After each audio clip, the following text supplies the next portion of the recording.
Bendita a fé dos nossos pais, inspira nossos ideais.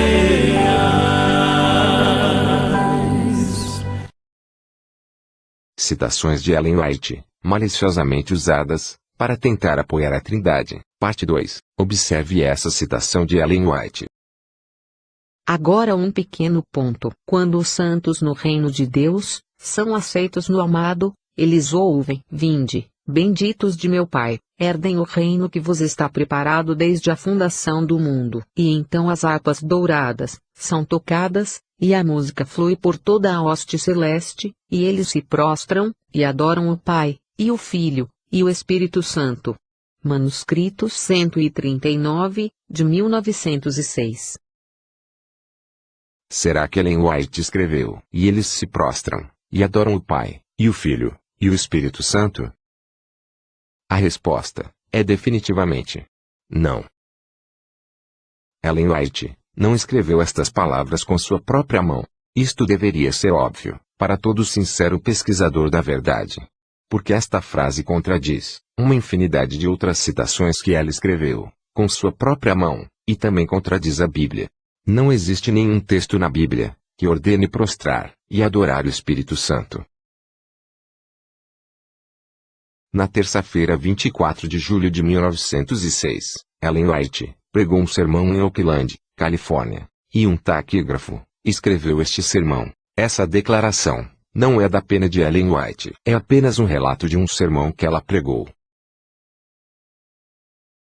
Um taquígrafo usa símbolos especiais para registrar diálogos. Como ele tem que anotar tudo rápido, ele não escreve em letras, mas em fonemas, que são os sons das sílabas de cada palavra. Depois, ele junta os símbolos dos fonemas para gerar as palavras. Os sermões públicos de Ellen White foram taquigrafados e depois preparado para publicação. Ela não escreveu seus sermões. Não havia gravadores naqueles dias, por isso, a nossa única referência é o relatório do taquígrafo. Este relatório do sermão é dito ser inédito e foi disponibilizado no banco de dados do site em 2015. Como você pode ver, esta declaração é nova e ninguém nunca tinha visto ela antes. Foi colocada recentemente. Com tanta controvérsia sobre esse assunto, você não acha no mínimo estranho que eles não tenham mostrado esse texto antes? Havia um problema com os sermões naqueles dias. Não havia dispositivos de gravações. E Ellen White não escreveu e não leu o manuscrito antes de sua publicação. A razão é que foi publicado 100 anos depois de sua morte. Observando 5 manuscritos separados de um único sermão de Ellen White, notamos que há diferenças entre os 5 relatórios, e fica claro que há limitações nos taquígrafos, e que não podemos usar esse relatório com absoluta certeza para representar fielmente as palavras de Ellen White. Em um sistema de taquigrafia que deixam fora as vogais, e onde B e P são simplesmente uma questão do comprimento de uma linha, seres e pessoas poderiam facilmente ser misturados. Essa declaração não pertence às suas obras publicadas, que foram revistos, lidos e aprovados por ela. Na verdade, as notas taquigráficas do estenógrafo não estão disponíveis. O taquígrafo é desconhecido. Apenas a cópia datilografada do sermão existe. O digitador também é desconhecido. Por causa desses problemas, Ellen White nos recomenda que suas palavras escritas pessoalmente devem ser preferidas para esclarecer qualquer ambiguidade que possam existir em escritas audíveis, estenografadas. Observe com atenção o que ela nos aconselha a fazer. E agora, para todos que tenham um desejo pela verdade, eu gostaria de dizer: não deem crédito a relatos não autorizados sobre o que a irmã White fez, disse ou escreveu. Se você deseja saber o que o Senhor revelou por meio dela, leia suas obras publicadas. Há alguns pontos de interesse, concernentes aos quais ela não escreveu. Não apanhem avidamente e veiculem rumores sobre o que ela disse. Testemunhos para a Igreja, volume 5, página 696. Seus manuscritos cartas e diários, pessoalmente escritos. Também podem ser confiáveis, para melhor refletir seu significado. Agora estou olhando meus diários, e cópias de cartas escritas, há vários anos. Antes de eu ir para a Europa.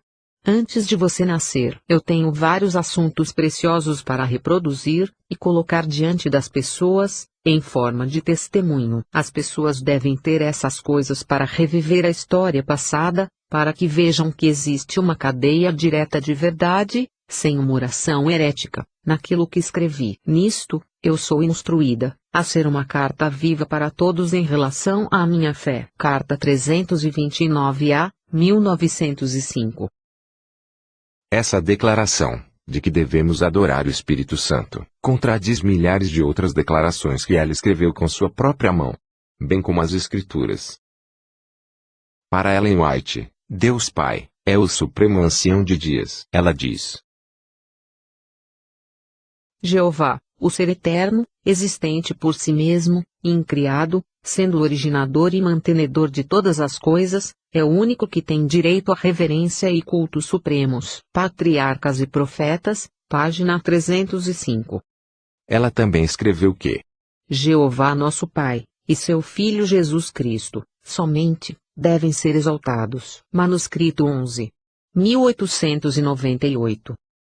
Então, para Ellen White, Deus, o Pai, merece reverência e adoração suprema, e Cristo, seu Filho amado, é igualmente digno de ser exaltado. Por quê? Deus exaltou Cristo, acima de todo nome que se nomeia. Sinais dos Tempos, 17 de dezembro de 1902. Não há nenhuma admoestação semelhante, em nenhum outro texto, para adorar, ou exaltar, qualquer outro indivíduo, que não seja o Pai, e o Filho. Ellen White também deixou claro, desde a sua primeira visão, de que o Pai e o Filho têm formas corporais. Em seu primeiro livro, ela escreveu: Vi um trono, e assentados nele estavam o Pai e o Filho. Contemplei o semblante de Jesus, e admirei sua adorável pessoa. Não pude contemplar a pessoa do Pai, pois uma nuvem de gloriosa luz o cobria. Perguntei a Jesus se seu Pai tinha a mesma aparência que ele. Jesus disse que sim, mas eu não poderia contemplá-lo, pois disse: se uma vez contemplares a glória de sua pessoa, deixarás de existir. Primeiros Escritos, página 54. Mais tarde, no mesmo livro, ela escreveu: Muitas vezes, eu vi o adorável Jesus, que ele é uma pessoa. Perguntei-lhe se o seu Pai era uma pessoa, e se tinha uma forma como ele. Disse Jesus: eu sou a expressa imagem da pessoa do meu Pai. Primeiros Escritos, página 54. Está claro nesses dois textos, que Ellen White viu Deus e Cristo como pessoas distintas, e com uma forma. No entanto, não se diz que o Espírito Santo tem uma forma.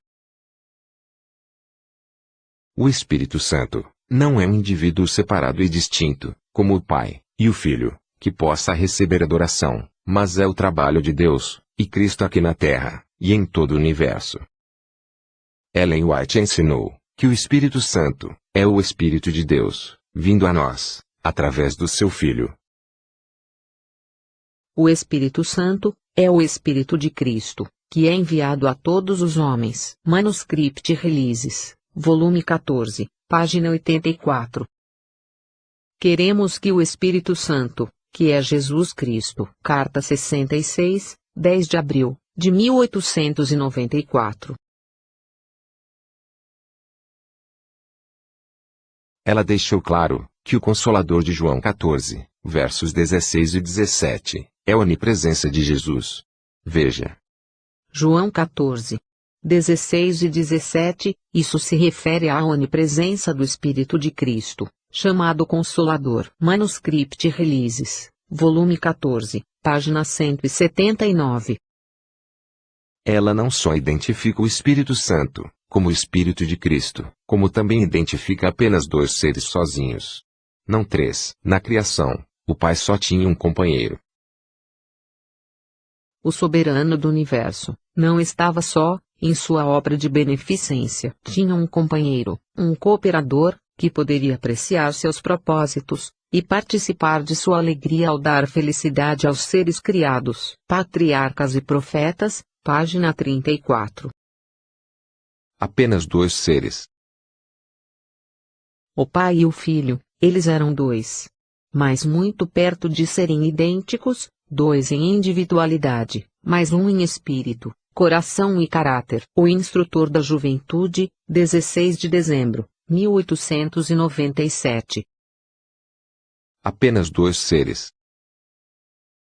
É muito claro que temos uma contradição entre os escritos publicados de Ellen White e o relatório de seu sermão, escrito por um indivíduo desconhecido. Esta contradição deixa claro que um erro foi cometido, ou algo mais tarde foi adicionado ao relatório. O que sabemos é que isso não é nada mais do que um relatório não autenticado, do que Ellen White supostamente disse. Somos instruídos a não dar ouvidos a esses relatórios, como um retrato fiel do que ela ensinou. A Bíblia também é clara sobre o assunto. Nós nunca somos ordenados em nenhum lugar na Bíblia a adorar o Espírito Santo. Nunca somos ordenados a adorar três seres. Nós só adoramos um Deus, o Pai. Como está em 1 Coríntios 8, 6, através do seu Filho Jesus, que é a única maneira de chegar a Deus. João 14, 6. A mensageira do Senhor nunca esteve em desarmonia com as Escrituras. Os breves exemplos que mostramos de seus escritos demonstra isso muito claramente. Como João escreveu, a nossa comunhão é com o Pai e com seu Filho Jesus Cristo. 1 João 1, 3. Em vez de atribuir esta declaração a Ellen White, tais citações devem ser atribuídas à pessoa que fez o relatório, ou como uma fonte desconhecida. Tratar um relatório não confirmado, como de igual peso e valor, com os escritos publicados de Ellen White, é uma prática perigosa. Isso vai contra suas próprias instruções sobre o assunto.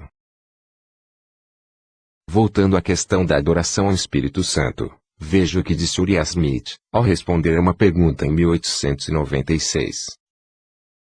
As Escrituras autorizam a adoração do Espírito Santo?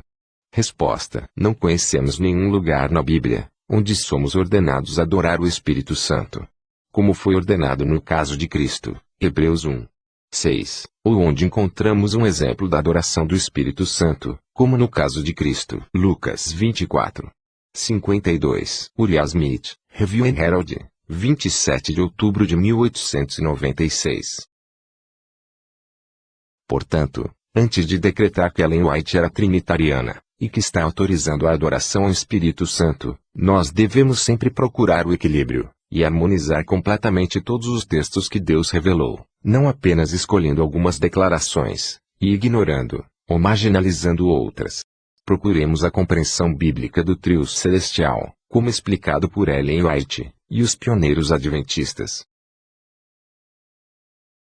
Possuem eles um só Deus, e apenas um Salvador, um só Espírito, o Espírito de Cristo. Deve produzir a unidade em suas fileiras. Testemunhos para a Igreja, volume 9, página 189. Esse é o trio. Deus Pai. O Salvador Jesus. O Espírito de Cristo, que é o Espírito Santo. Existem três poderes pessoais. Deus o Pai, Deus Supremo, fonte da vida. Cristo está fisicamente intercedendo no Santo dos Santos por nós. O onipresente Espírito de Cristo, despojado da personalidade humana, e independente dela. Cristo está cumprindo uma dupla função, como mediador da raça humana. Fisicamente, ele é nosso sumo sacerdote, no templo de Deus, expiando nossos pecados, no Santo dos Santos, e com seu Espírito onipresente, nos acompanha, e une o ser humano com seu próprio Espírito divino e humano, fazendo-nos participantes de sua natureza divina. Só ele, e ninguém além dele mesmo, podem fazer esse trabalho. Ele pessoalmente compartilha conosco o Espírito Santo que recebeu de seu Pai, quando ele foi glorificado. Próxima citação que vamos examinar. Ao dizer que Jesus tem vida original, não emprestada, nem derivada, Será que Ellen White queria dizer que Jesus não é o filho literal de Deus? Veremos a resposta no próximo vídeo dessa série. Aguarde.